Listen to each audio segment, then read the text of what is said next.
네, 여러분 안녕하십니까? 여러분들 오늘은요, 어제 이어서 우리 직무 분석 및 직무 평가 챕터 4장에서 직무 평가를 진행해 보도록 하겠습니다. 여러분들 우리 직무 분석은 지난 시간에 잘 이해가 되셨습니까? 우리가 복습 차원에서 좀 빠르게 한번 리뷰 한번 하고요. 그리고 오늘 배워야 될 직무 평가로 넘어가 보도록 하겠습니다. 오늘 직무 평가도 굉장히 여러분 중요하고요. 배워야 될 부분들이 많거든요. 그래서 같이 하나씩 진행을 해 보도록 하겠습니다. 자, 우리 우선 지난 시간에 했던 거 빠르게 리뷰 한번 해볼게요. 자, 한번 봅시다. 자, 여러분들 여기 보시면요. 지난 시간에 했던 겁니다. 여러분들 여기 보시다시피 지난 시간에 직무 분석이라는 걸 했어요. 직무 분석. 여러분 직무 분석은 어떻게 합니까? 라고 하면요. 첫 번째 예비 조사합니다. 우리가 정말 시간과 자원이 많으면요. 모든 직무를 다 분석하면 가장 좋겠지만 그렇게 할 수가 없다 보니까 우리는 한정된 시간과 자원을 활용을 해서 가장 효율적으로 결과를 도출해야 됩니다. 그래서 어떻게 하냐? 이미 자료가 수집된 2차 자료를 활용을 해요. 그렇게 해서 2차 자료를 활용을 해서 여러분들 우리 회사에서 가장 중요한 대표 직무를 선정을 합니다.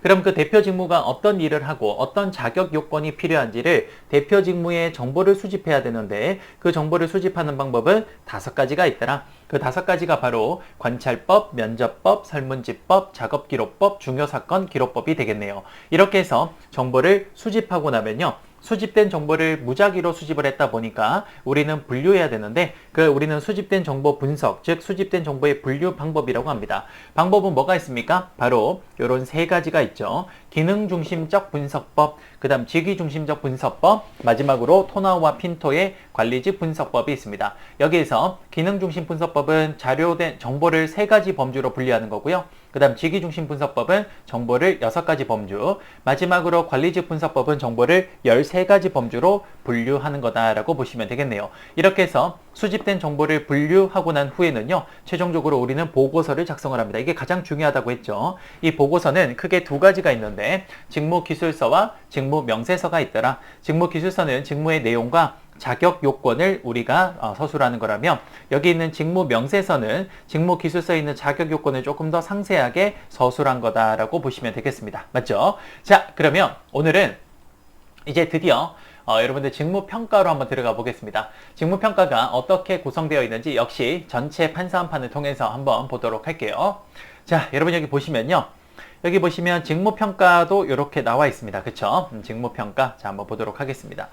자, 여러분들 여기 보시면 직무평가가 나와 있는데요. 직무평가의 첫 출발점은 수집된 자료를 정리하는 겁니다. 그런데 이 수집된 자료 정리는요, 이미 직무분석에서 했어요. 어디에서 했습니까? 여기 화살표로 보니까 이렇게 되어 있네요. 자, 보시다시피 이렇게 되어 있죠. 자, 여기 있네요. 오른쪽에 여러분 여기 보시면 왼쪽에 직무기술서, 직무명세서가 있죠. 바로 이 보고서 작성한 게 바로 어디로 쭉 이어지냐? 바로 직무평가의 첫 번째 점으로 이어집니다. 그래서 여기 보시는 것처럼 직무평가의 첫 번째 첫 출발점은 수집된 자료를 정리하는 건데 이미 우리가 직무기술서와 직무명세서를 통해서 이미 수집된 자료를 잘 정리했기 때문에 이걸 바탕으로 우리는 바로 평가를 진행하면 돼요. 그래서 직무기술서, 직무명세서를 가지고 2번째 평가를 하기 시작합니다. 자, 여러분 한번 봅시다. 여러분 평가라는 거는요. 이 평가는 어디까지나 기준이 있어야 돼요. 그렇죠? 여러분들 우리가 실제 대학을 갈 때 평가를 할 때도요. 어떻게 합니까? 그 수능이라는 점수를 가지고 기준을 세워서 거기에서 우리가 평가를 하잖아요. 그쵸? 그래서 서열을 매길 때는요. 평가를 할 때는 반드시 평가에 맞는 기준이 있어야 됩니다. 선생님 왜 기준이 필요합니까? 그거 너무 당연해요. 왜요? 기준 없이 평가를 했을 때는요. 평가의 결과를 실제로 피평가자가 받아들일 수가 없습니다. 왜요? 공정하지 않기 때문에. 그쵸? 그래서 우리가 어떤 것을 서열 결정하고 평가를 할 때는 평가의 기준이 있어야 되는데 그 평가의 기준을 설정하는 게 바로 이 평가, 직무평가에서 2번째 활동이 되겠습니다. 첫 번째 활동이 말씀드린 대로 수집된 자료를 정리하는 거라면요. 이제 여기에서 2번째 직무평가를 하기 위해서 직무평가의 요소를 선정을 하는 겁니다. 여러분 직무평가의 요소를 선정하는 방식은 우리가 직무평가의 기준을 선정하는 건데 일종의 기준 선정이라고 보시면 되는데요. 기준 선정. 이 기준 선정에는 여러 가지가 있긴 합니다만 가장 일반적으로 라이틀 혹은 리틀이라는 사람이 만든 뭡니까? 4가지 기준이 있습니다. 4가지 기준. 직무 평가의 4가지 기준이 있는데요. 그 4가지 기준이 바로 이겁니다. 책임, 노력, 숙련도, 능력, 작업 환경 이렇게 돼요.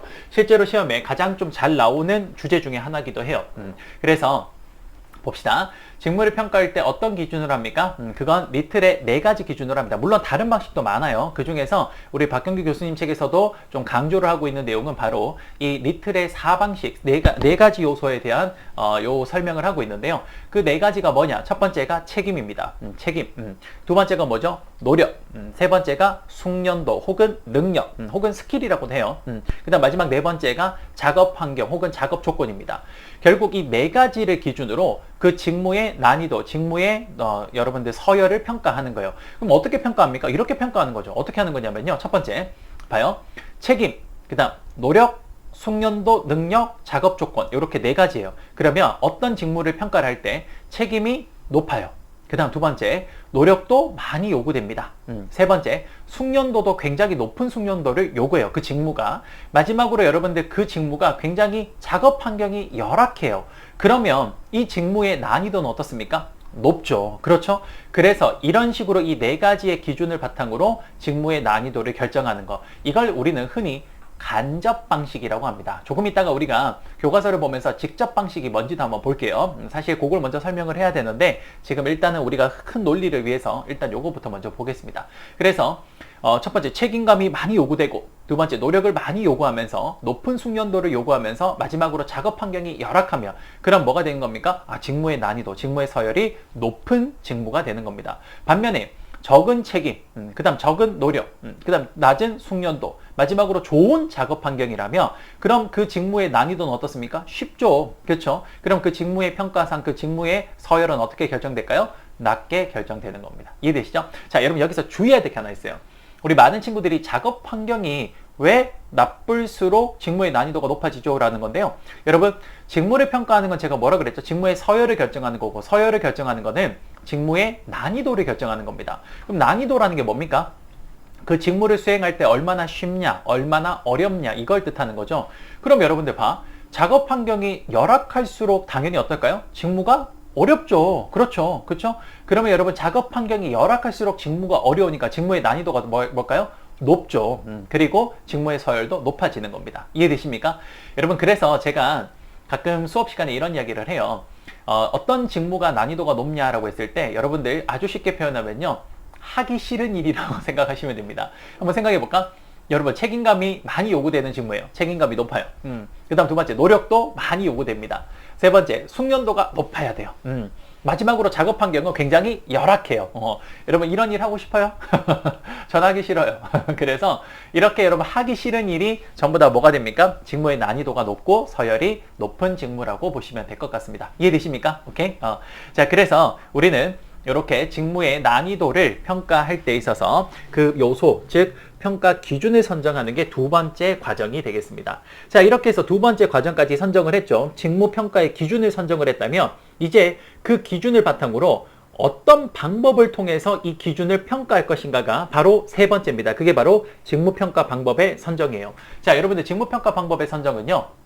크게 많이 있습니다만 우리 박경규 교수님 책에도 크게 4가지를 소개하고 있습니다. 그게 뭐냐? 첫 번째가 서열법, 두 번째가 분류법, 세 번째가 점수법, 네 번째가 요소 비교법이라는 게 있습니다. 자, 한번 볼까요? 우리 판사한판을 보시면요. 이렇게 해서 총 4가지가 여기 있죠. 그렇죠?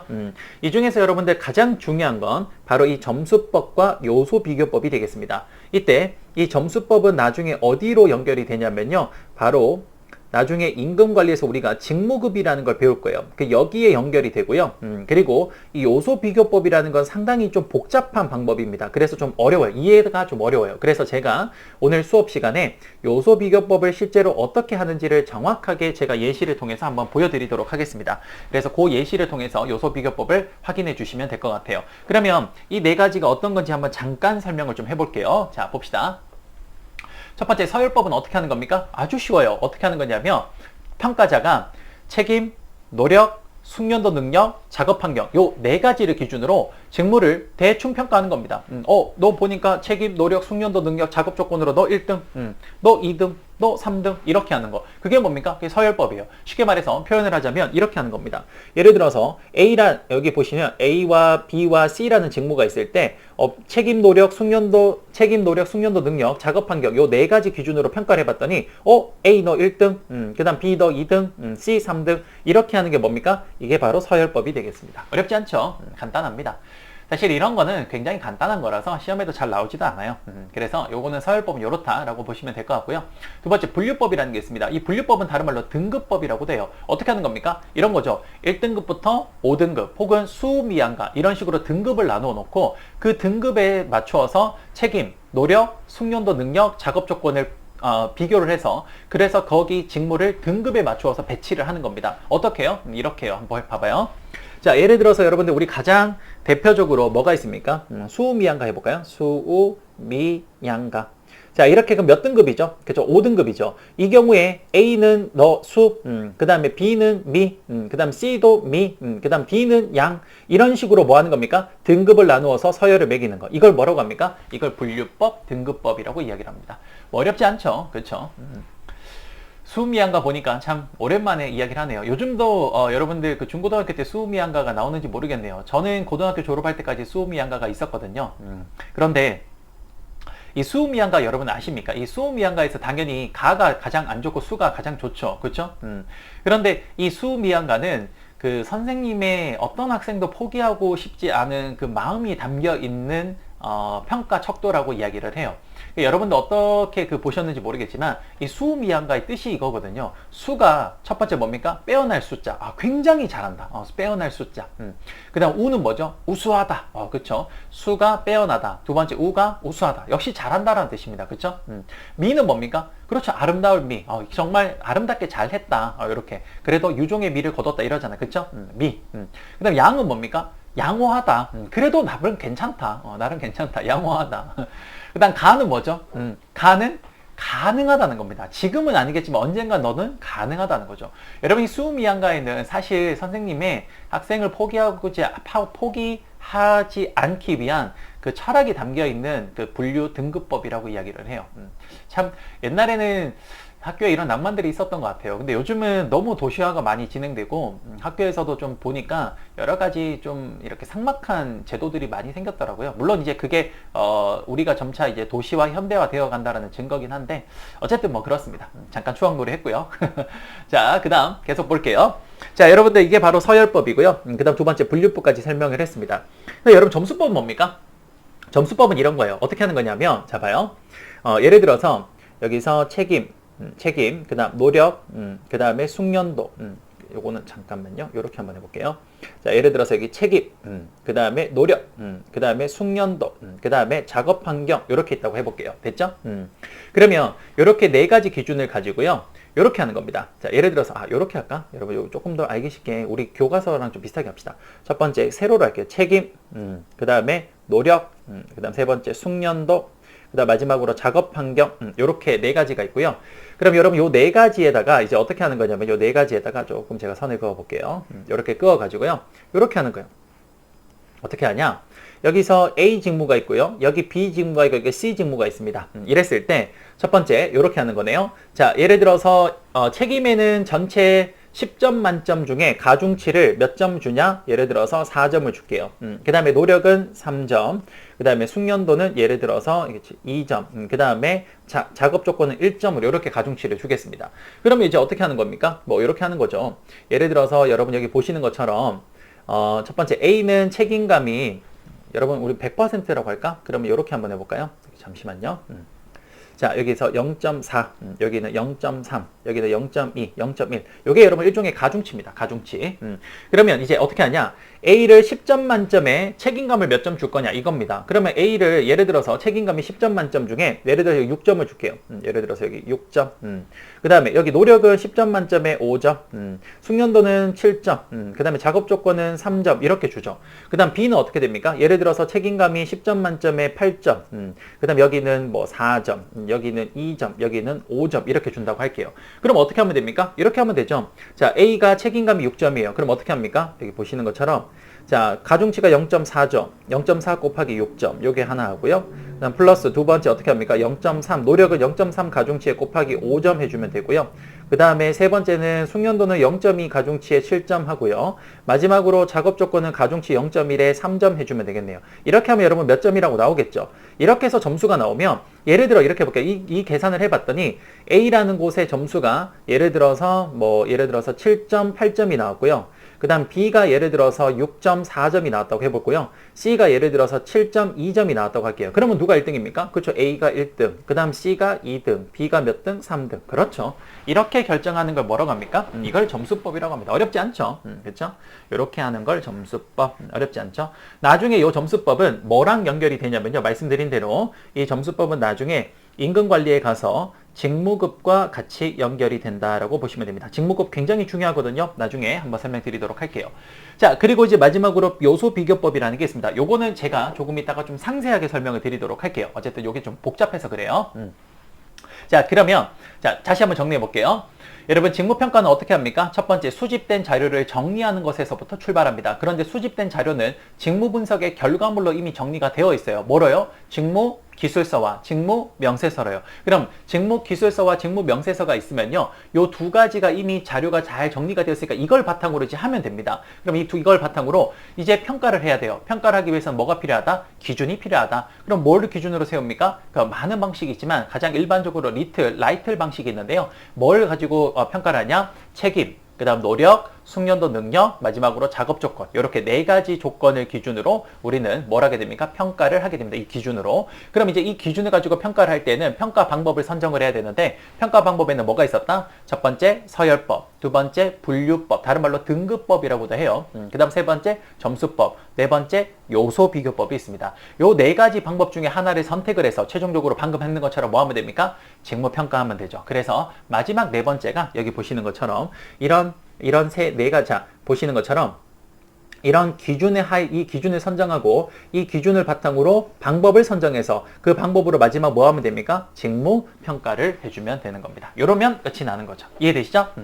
자, 그러면 여기까지가 직무 평가라고 보시면 될 것 같고요. 그럼 우리는 본 교재를 통해서 다시 한번 들어가 보도록 하겠습니다. 자, 여러분들 직무평가 이제 뭐 충분히 이해가 되죠? 어렵지 않죠? 아마 우리 지금 박경 교수님 책도 바로 이런 구성으로 되어 있다라고 보시면 됩니다. 물론 이게 앞뒤가 조금씩 다를 수는 있어요. 그런데 그걸 이제 제가 가장 완벽한 이제 논리로 플로우로 이제 풀어내다 보니까 이렇게 이제 흐름이 나오더라고요. 여러분들도 이제 흐름을 잘 기억해 놓고 나중에 책을 읽을 때도 혹시 지금 뒤쪽 부분이 앞쪽에 나와 있으면 지금 이게 앞에 나와 있지만 이게 뒤쪽에 거기 순서에 있는 거구나 라고 확인을 해 주시면 될 것 같아요. 이해되시죠? 자, 그러면 우리 본 교재를 통해서 조금 더 상세하게 한번 해보도록 하겠습니다. 자, 볼게요. 자, 여러분들 여기 보시면요, 제가 조금만 키우겠습니다. 자, 한번 볼게요. 자, 여러분들 보시면 직무평가를 한번 들어가 보겠습니다. 직무평가 왼쪽에 있는 교재로. 자, 이 직무평가가 있는데요. 여러분들 직무평가 거기 보시면 이런 말이 있습니다. 직무평가는 원래 어떻게 하는 게 정답이냐면요. 여기 있네요. 즉, 기업의 목표 달성에 더 많이 공헌하는 직무를 다른 직무에 비해서 더 가치 있다고 보는 것을 우리는 직무평가라고 이야기를 해요. 자, 그런데 좀 읽어볼게요. 여러분 좀 읽어보고 같이 이야기합시다. 그다음 그 밑에 파란색으로 적힌 하이라이트 된 데를 보면요. 하지만 그 성과가 다른 직무들의 성과와 높은 상호 의존성을 가지고 있기 때문에 개별 직무를 기업 목표 달성에 좀 보시면 달성의 정도와 직접 연결해서 가치를 평가한다는 것은 현실적으로 매우 어려운 일입니다. 그래서 어떻게 해야 되냐? 직무의 기업 목표 달성의 공헌도라는 기본 정신을 바탕으로 해당 직무를 수행하는 데 요구되는 여러 가지 작업 상황의 양적, 질적 측면의 가치를 평가하는 무슨 방식? 간접 방식을 택하게 된다라고 되어 있죠. 결국 직무에 여기 중요한 거 하나 안 꺼놓은 게 있네요. 결국 이 직무 평가는 뭐를 평가하는 거냐? 직무들과의 상대적 가치를 평가하는 겁니다. 굉장히 중요한 포인트네요. 여기 있는 상대적 가치를 평가한다. 굉장히 중요한 포인트입니다. 자, 이야기 한번 해볼게요. 자, 여러분들 직무평가의 원래 가장 기본적인 개념은 이겁니다. 뭐냐면 이 아이디어는 뭐냐면요. 어떤 직무가 난이도가 높고 어떤 직무가 서열이 높고 이걸 결정을 할 때는요. 가장 기본적인 아이디어는 그래, 그 직무가 우리 회사가 이루고자 하는 목표에 가장 직접적으로 큰 도움이 되는 직무라면 그럼 그 직무의 난이도, 가치, 서열이 높은 거 아니냐, 이렇게 여러분들 측정을 하는 것을 이걸 우리는 직접 방식이라고 합니다. 이게 너무 당연한 거죠. 여러분 우리가 경영학의 가장 기본이 뭡니까? 기업이 왜 존재하죠? 그럼 바로 돈 벌기 위해서 이윤을 극대화하기 위한 겁니다. 그럼 결국은 회사의 이윤을 극대화하는 쪽이 가장 중요한 목표라면 그 이윤 극대화에 가장 크게 기여한 직무가 난이도가 가장 높고 서열이 가장 높은 직무로 평가가 되면 그게 가장 바람직하겠죠. 그쵸? 그쵸? 이 방식을 뭐라고 한다? 직접 방식이라고 합니다. 즉, 직무를 회사의 목표에 바로 직접적으로 비교를 해서 평가를 하는 방식. 이걸 직접 방식이라고 합니다. 그런데 여러분들, 과거에는 이런 직접 방식이 어느 정도 가능했어요. 왜 그러냐면 직무가 여러 개 직무가 있을 때 그 직무가 서로 간의 연결이 별로 잘 안 되어 있었거든요. 그래서 이 직무 하나가 개별적인 자신들의 일을 하다 보니까 그 직무가 회사에 어느 정도 기여하는지를 정확하게 측정할 수가 있었습니다. 그런데 이제 문제가 뭐냐면 오늘날 사회가 점차 복잡해지고 빠르게 변하면서 직무 간에 서로 간에 굉장히 이 연결이 많이 되어 있는 현상이 발생합니다. 그러다 보니까 회사가 어떤 수익을 냈을 때 과연 이 수익에 이 직무가 몇 퍼센트 기여를 했는지를 정확하게 파악할 수가 없다라는 거죠. 자, 여러분 봐봐요. 이걸 제가 어떻게 쉽게 설명을 할까 좀 고민을 좀 하다가 제가 이제 운동 좋아해서 사실 운동 이야기를 좀 많이 하게 되는데 혹시 운동을 좀 싫어하는 친구들이 있다면 좀 죄송합니다. 제가 아직까지 운동 외에는 좀 이렇게 큰 예제를 못 찾아서 그래서 제가 요거까지 설명을 못 하는데 혹시 제가 설명한 예제 말고도 더 좋은 아이디어가 있으면 여러분들 그 댓글에다가 좀 달아주시면 제가 참고해서 또 수업을 더 멋지게 한번 만들어 보겠습니다. 자, 한번 들어보세요. 여러분들 야구라는 그 스포츠가 있어요. 그렇죠? 그리고 농구나 축구 같은 스포츠가 있습니다. 여러분 참고로 야구와 이 축구, 농구는 좀 스포츠의 결이 달라요. 무슨 말이냐면 자, 여러분 봐. 야구는 투수가 공을 던지죠. 그러면 타자가 혼자서 그걸 칩니다. 어떤 사람의 도움도 필요 없어요. 그냥 투수가 던진 공을 자신의 능력으로 치면 되는 거예요. 그래서 사실 야구에서는요, 이 타자의 능력치가 사실 그 사람을 정확하게 반영하는 경우가 많습니다. 왜? 다른 사람의 어떤 연관이나 방해 없이 오로지 그 사람 혼자서 그 타석에 들어서서 자신의 능력으로만 그 공을 쳐내기 때문에 실제로 그 사람의 어떤 여러 가지 타석에서의 지표들이 굉장히 그 사람을 잘 표현할 가능성이 높아요. 그런데 농구나 축구를 생각해 보세요. 여러분, 농구나 축구는요, 그런 경우 잘 없잖아요. 축구 생각해 보세요. 여러분, 우리 편 골대에서 공 잡아서 상대편 골대까지 자기 혼자 막 몰고 가서 골 넣는 그런 사람이 있습니까? 물론 가능할 수도 있겠죠. 정말 예외적으로. 그렇죠? 메시나 이런 사람이면 할 수도 있겠지만 굉장히 극히 예외적인 경우고, 농구나 축구 같은 경우는 내가 어떤 공격수가 골을 넣기 위해서는 반드시 동료들의 도움이 필요합니다. 그러다 보니까 그 골을 넣은 사람이 정말 그 골이 정말 그 사람의 능력이냐, 그건 사실 좀 따져봐야 돼요. 그쵸? 우리가 축구에서는 골을 넣는 게 가장 중요하고 농구에서도 골을 넣는 게 가장 중요하잖아요. 그쵸? 그러면 그 골을 넣었을 때 과연 그 사람이 정말 그 사람의 능력이 좋아서 골을 넣었냐? 아닐 수 있단 말이죠. 왜냐? 여러분 봐봐. 축구를 하는데 예를 들어서 굉장히 잘 이렇게 수비수를 따돌려가지고 거의 노마크 찬스를 만들었어. 그 상황에서 내가 우리 편 친구가 달려오는 거 보고 딱 패스를 해줬어. 그랬더니 골키퍼도 심지어 없어. 그럼 그 상황에서 이 친구가 그 골을 넣어. 그럼 여러분들 기록은 누구로 그 기록이 됩니까? 그 골의 기록은 골을 넣은 친구가 넣은 그 기록이 되겠죠. 하지만 사실 여러분, 그때 그 친구의 골 한 골 넣은 거는 사실 그 친구의 능력일까? 아니죠. 어시스트를 한 친구가 사실상 다 만들어 놓은 걸, 그렇죠, 다 차려진 밥상에 숟가락 하나 얹은 거죠. 그렇죠? 그러니까 이런 경우에 과연 이 한 골을 이 친구의 능력으로 봐야 될 것인가? 그건 굉장한 미지수가 있다란 말이죠. 그렇죠? 그래서 이 서로 간의 직무 간의 연결이 요즘은 굉장히 밀접해지고 있는 상황입니다. 현대사회에서는. 마치 직무 간의 관계가 그 야구처럼 되는 게 아니라 이 농구나 축구처럼 상대방과의 밀접한 교류가 있어야만이 그 직무를 해내는 경우가 많이 발생하더라는 거예요, 요즘에는. 그래서 그 과거에는 여러분들 직무가 개별적으로 하나하나 자기 일만 잘하면 됐기 때문에 사실상 그 직무를 통해서 회사에 얼마만큼 기여했는지를 정확하게 측정할 수 있었지만 지금은 그게 힘들다라는 겁니다. 그래서 더 이상 직접 평가를 하기가 쉽지 않다라는 거예요. 그럼 이제 어떻게 하냐? 직무를 평가는 하긴 해야 되는데 그럼 어떻게 하냐? 바로 간접 방식을 측정하는 겁니다. 그게 뭐예요? 그게 방금 제가 설명드린 거예요. 어떻게 하는 거예요? 책임, 노력, 숙련도 능력, 작업 조건이라는 이 네 가지 기준으로 그 직무의 가치를 평가하는 겁니다. 자, 여러분 보세요. 예를 들어서 그 직무가 굉장히 여러분들 우리 회사에 많이 기여를 하는 직무라고 할게요. 그러면 여러분 직접 평가 방식으로 그 직무는 뭐가 돼야 됩니까? 굉장히 높은 서열을 가져야겠죠. 그렇죠.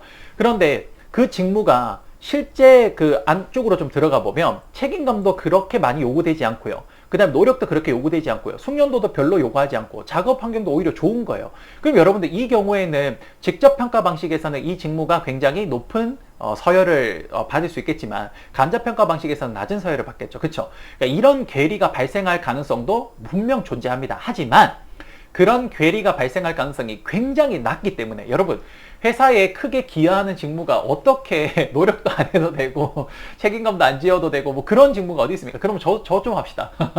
그러니까 그런 건 없어요. 그렇죠? 그러니까 일반적으로 회사에 많은 기여를 하는 직무들이 살펴보니 책임감도 많이 요구되고 그리고 많은 노력도 요구되고 그리고 높은 숙련도도 필요하고 마지막으로 그런 사람들의 경우에는 작업 환경도 그렇게 좋지 않더라. 여러분 작업 환경이 나쁘다는 게 꼭 뭐 더럽고 습하고 이런 게 아니라 작업 환경이 나쁘다라는 것은 그만큼 오랜 시간 동안 일하는 것도 사실 작업 환경이 좋은 게 아닙니다. 그렇죠? 예, 그런 것들을 이야기하는 거예요. 그럼 그랬을 때 우리가 그 간접 방식으로 평가를 하더라도 직접 방식으로 평가했던 것과 큰 괴리가 안 생기다 보니까 그럼 우리가 직접 평가를 하는 게 힘들면 간접 방식을 채택하자라는 쪽으로 이렇게 넘어온 겁니다. 무슨 말인지 이해가 되시죠? 그렇죠? 그래서 지금 우리 교재에 적혀 있는 그 내용이 바로 그걸 이야기하는 거예요. 그러니까 상당히 이 부분이 좀 중요한 포인트다 보니까 박경규 교수님 책에도 이 부분을 서두에 굉장히 길게 적어놨어요. 그래서 그 부분을 읽어보면 지금 제가 설명한 그 내용을 좀 굉장히 장황하게 설명한 거다라고 보시면 될 것 같습니다. 됐죠? 자, 됐어요. 자, 그러면 여기까지 해서 직무평가의 가장 기본적인 개념을 좀 봤고요. 그 다음에 여러분들이 직무평가를 왜 하냐. 여러분, 직무평가를 하는 것은 직무평가를 통해서 직무의 난이도가 높으면 높은 임금을 주고 직무의 난이도가 낮으면 뭘 합니까? 낮은 임금을 주는 거. 일종의 뭡니까? 임금의 공정성 확보를 위해서 직무평가를 하고요. 두 번째, 직무의 난이도가 높으면 거기에 어떤 사람을 배치해야 될까요? 능력이 높은 사람을 배치해야겠죠. 반면에 직무의 난이도가 낮으면 어떤 사람을 배치해도 될까요? 그렇죠. 뭐 파견직 혹은 비정규직을 배치해도 될 겁니다. 그래서 인력의 확보와 인력의 배치의 합리성을 제고하는 방식으로도 우리는 직무평가를 해야 돼요. 마지막으로 인력 개발의 합리성 제고라는 게 있는데요. 이 말이 무슨 말이냐? 이런 겁니다. 우리가 일반적으로 그 커리어를 디벨롭하는 게 있어요. 경력 개발이라고 하죠. 그 경력 개발을 할 때에도 직무평가가 왜 선행이 돼야 되냐면 직무평가를 하게 되면 뭘 알 수 있습니까? 직무의 난이도를 알 수 있죠. 그러면 경력 개발을 할 때에도 그 경력이 낮은 사람한테 무턱대고 너무 어려운 직무를 주면 이 친구가 실제로 하기도 전에 포기할 수 있잖아요. 그렇죠? 그래서 경력 개발을 위해서라도 직무 평가를 해서 직무의 난이도가 쫙 결정이 되면 경력 개발을 어떻게 시키면 돼요? 그렇죠. 직무의 난이도가 낮은 것부터 순서대로 가르치면 될 겁니다. 그렇죠? 그래서 우리가 인력 개발을 합리적으로 하기 위해서라도 직무평가는 필요하다라는 내용입니다. 이해되시죠? 자, 그 다음 여러분들 이제 좀 들어가 보시면 직무평가 방법으로 들어가는데 여기 보시면 수집된 자료를 정리하는 데 있어서 직무평가의 기준을 설정을 하는데 그 기준 설정에서 책임, 노력, 숙련도, 능력, 작업 환경으로 합니다. 그쵸? 자, 그러면 이제 이 기준이 선정이 되고 나면 이제 뭐 해야 됩니까? 그렇죠. 방법을 선정을 해서 평가를 해야겠죠. 그 방법의 첫 번째 뭐가 있습니까? 서열법이죠. 여기 있네요. 왼쪽에 보시면 서열법이 있습니다. 먼저는 설명드렸으니까 가볍게 넘어가도록 할게요. 어렵지 않아서. 두 번째 분류법은 제가 무슨 법이라고도 했죠? 등급법이라고도 했죠. 뭔지 설명드렸으니까 역시 넘겨가겠습니다.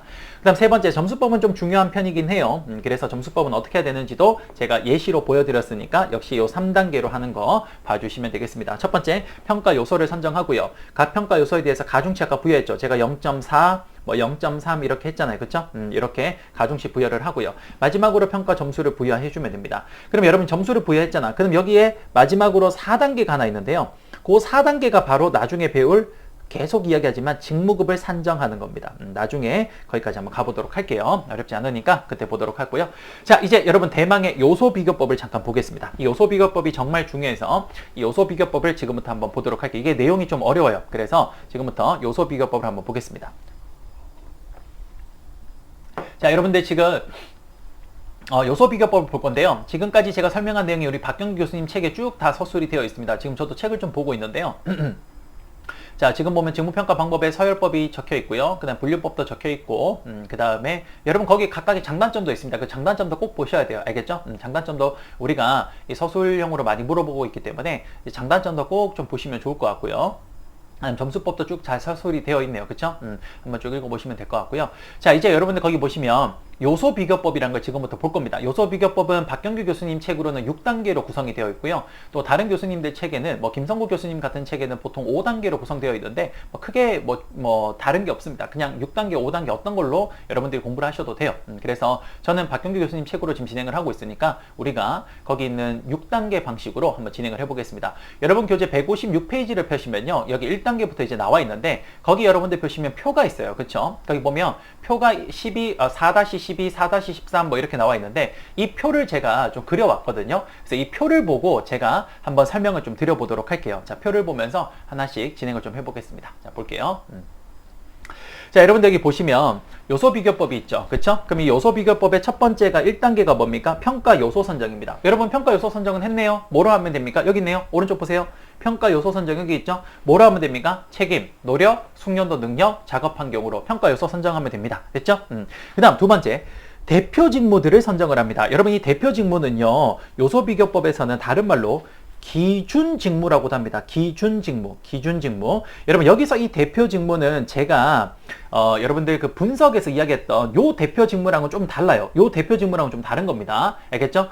여러분 지금 봐봐. 나중에 제가 이제 쭉 설명을 하고 나면 좀 이해가 될 텐데 그 직무 분석에서 대표 직무는 뭐냐면요. 내가 정말 알고 싶은 그 직무들이에요. 그러면 여기서 직무 평가에서 지금 대표 직무는 내가 알고 싶은 직무들의 일종의 비교 대상이 되는 직무들을 말합니다. 그래서 사실 엄밀히 말하면 대표 직무라고 하면 안 되고 원래는 기준 직무라고 하는 게 좀 더 맞아요. 기준 직무. 근데 박경규 교수님 책은 현재 대표 직무라고 서술을 하고 있기 때문에 그렇게 일단 우리가 공부를 하도록 할게요. 그런데 기준 직무가 맞습니다. 기준이 되는 직무예요. 그래서 이 기준이 되는 직무를 기준으로 내가 알고 싶은 대표 직무들을 여기에 비교를 하는 겁니다. 기준 직무와. 무슨 말인지 알겠죠? 자, 그러면 해볼게요. 자, 봅시다. 자, 그러면 여러분 다시 한번 볼게요. 첫 번째 평가 요소 선정합니다. 뭐로 합니까? 리틀 방식, 책임, 노력, 숙련도, 능력, 작업 환경. 그쵸? 여기 보시는 것처럼 요 네 가지로 해주면 되고요. 그 다음 두 번째 뭐 합니까? 대표 직무. 제가 뭐라 그랬죠? 요거는 기준 직무를 선정합니다.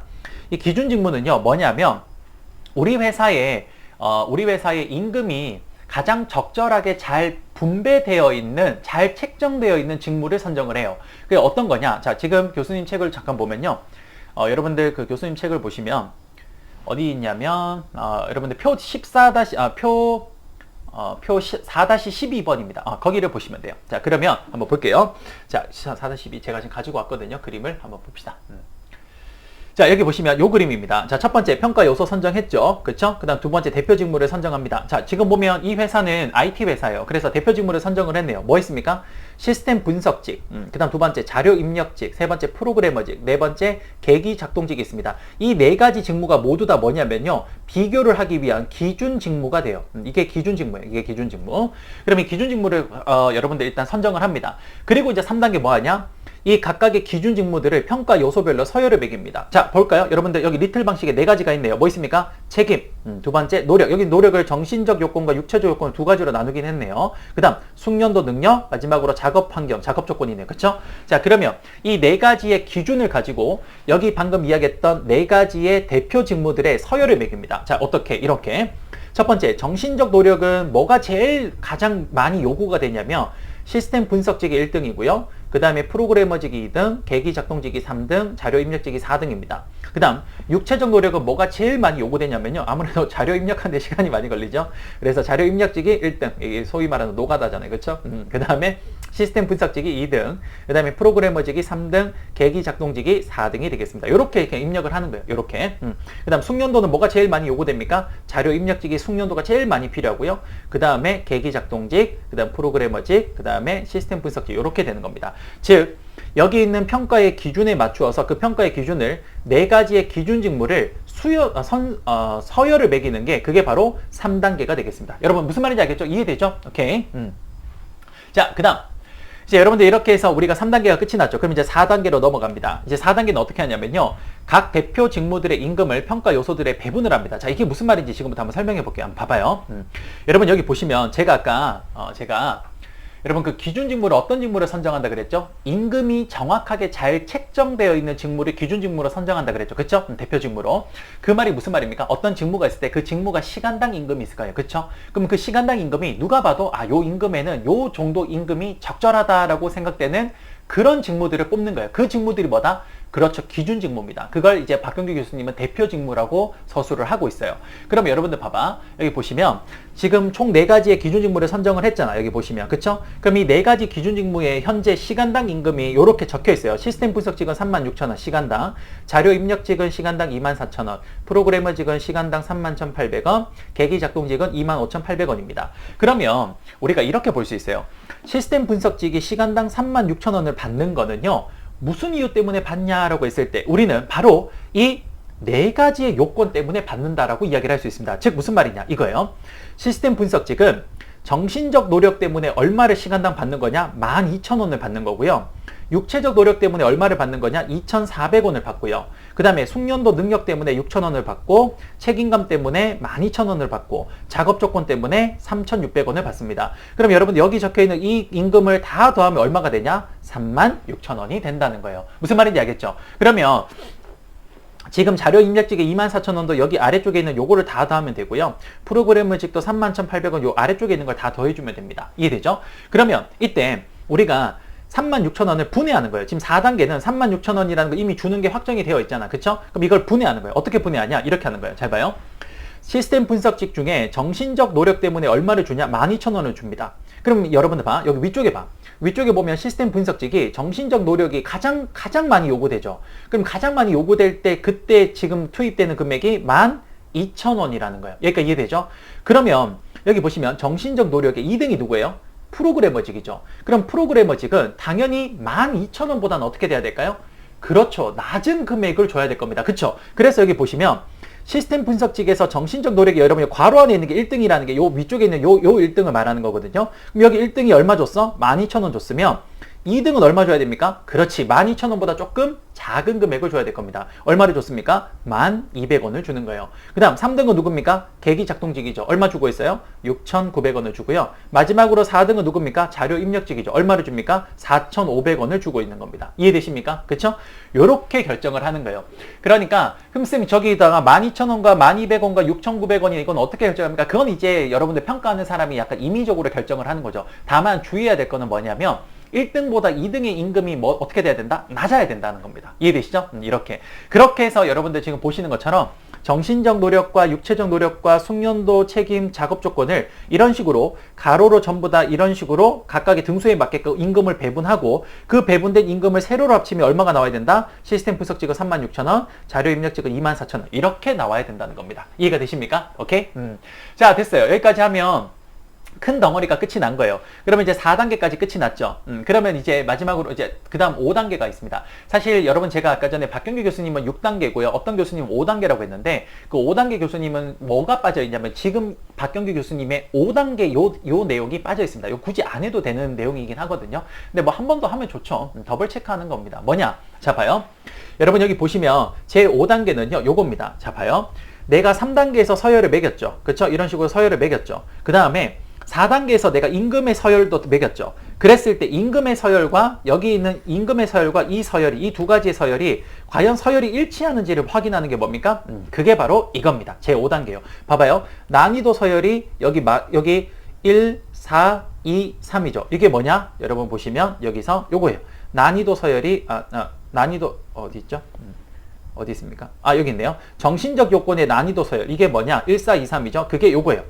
정신적 요건의 난이도 서열이 1, 4, 2, 3입니다. 그쵸? 요거고요. 그 다음 여러분들 여기 보시면 임금 서열이 있죠. 요것도 1등, 4등, 2등, 3등이죠. 요게 뭐냐? 요거예요. 정신적 노력에서 12,000원, 4,500원, 1,200원, 6,900원. 뭐가 1등입니까? 얘 1등. 그 다음 어디입니까? 얘 2등.